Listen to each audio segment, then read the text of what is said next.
in the beginning. Before the church, before the law, before the fall. Before everything there was God. Our identity, our story, even our purpose. Everything has to start somewhere. And in the beginning, God. Obviously, when we come to chapter 6, God notices the wickedness of man. Maybe that's too obvious to point out, but God's not blind. He sees what is happening. And the immediate reaction that God has is not angry retribution. That's tends to be kind of where we jump to sometimes when we think of the flood. But it's actually, a broken heart. That's what happens. That's where what God is, what happens in the heart of God when he looks and sees the state of humanity. Well, it says so. Says that he was sorry that he had made man, does it not? It does.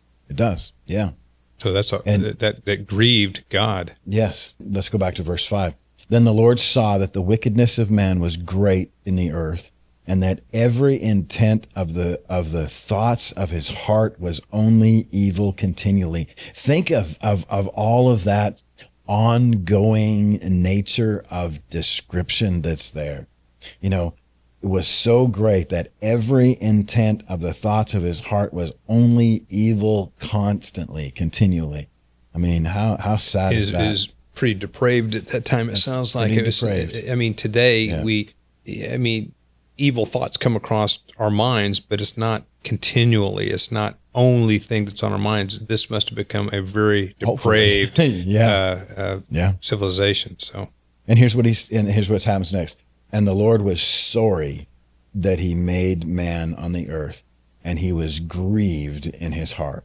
And so the Lord said, I will destroy what I have created, both man and beast, creepy things and birds of the air, for I am sorry that I have made them. Why do you think that included all of his creation?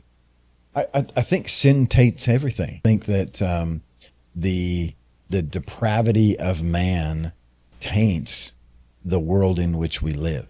Paul talks about, how all of creation groans, waiting for, the recreation, if you will. But I think that's where that is pointing to. But standing out from the midst of all of this is a guy named Noah. And again, I think we need to be careful that we don't pull words out of their context and out of their meaning. But when you see a word repeated, especially when we're talking about, God's relationship with man, it's worth sitting up and noting. See, you remember in the last chapter, we talked about how Enoch walked with God. He didn't just live, he walked with God. Listen to what it says in verse 9. This is the genealogy of Noah. Noah was a just man, perfect in his generations. Noah walked with God. Later on, when we get into, the books of Chronicles and Kings, you find kind of a similar description, where one, found favor, in God's eyes, or, what's the description that's used of the kings? And he did what was right, in the eyes of God. It's kind of a similar thing that we see here in Genesis. And Noah walked with God. And then we see that Noah had several sons, and in the midst of all of this, again, there's some practicality to these things that I think if we ever as a church, as the people of God, just grabbed a hold of and paid attention to, I think it would change everything. So here's kind of one of those axioms, if you will, out of the whole account flood. When God speaks, it's wise to listen. The beginning matters.